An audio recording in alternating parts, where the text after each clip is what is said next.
ভোরের আলো, শহর এখন এক অদ্ভুত শান্তিতে ভরা। গাছগুলো বড়, ছোট গাছের কুড়ি ফোটা। মানুষরা কাজে ব্যস্ত, তবে চোখে আলাদা মনোযোগ। রুদ্র আর নীলা পাশের বেঞ্চে বসে চারপাশের পরিবেশ অবলোকন করছে।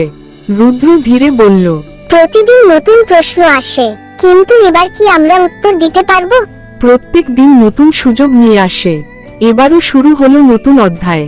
শিশুরা রাস্তার ধারে পলিথিন পরিষ্কার করছে।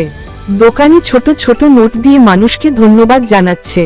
গাছের পাতার নিচে এক ব্যস্ত বুড়ো লোক একটি ফসল পরিচর্যা করছে। নীলা হেসে বলল, ছোট দায়িত্ব বড় পরিবর্তন গড়ে তোলে। ভালোবাসা বড় সিদ্ধান্তে নয়, প্রতিদিনের ছোট ছোট কাজেই তার বাস্তবতা। কিছু মানুষ একে অপরকে ভুল বোঝার ভয়ে দূরে সরে যাচ্ছে। রুদ্র পাশে গিয়ে হাসি দিয়ে হাত বাড়াচ্ছে। নীলা একটি শিশুর চোখে দমবন্ধ করা কৌতূহল দেখছে। রুদ্র বলল, ভয় থাকবে, কিন্তু আমরা চাইলে তা অতিক্রম করতে পারি।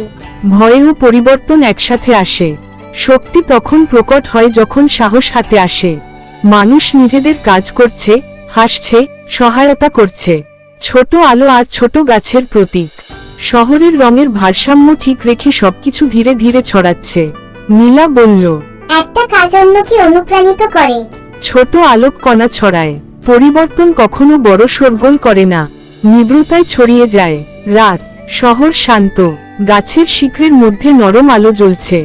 মানুষ নিজেদের ঘরে হলেও শহরের ভেতরে উষ্ণতা ছড়াচ্ছে। রুদ্র বলল, আমরা চেষ্টা চালিয়ে যাচ্ছি এবং একে অপরকে হারাবো না। নীলা বলল, এটাই আসল পরিবর্তন। পূর্ণতা নয়, চলতে থাকা, সহায়তা করা ও বিশ্বাস রাখা হলো আসল শক্তি।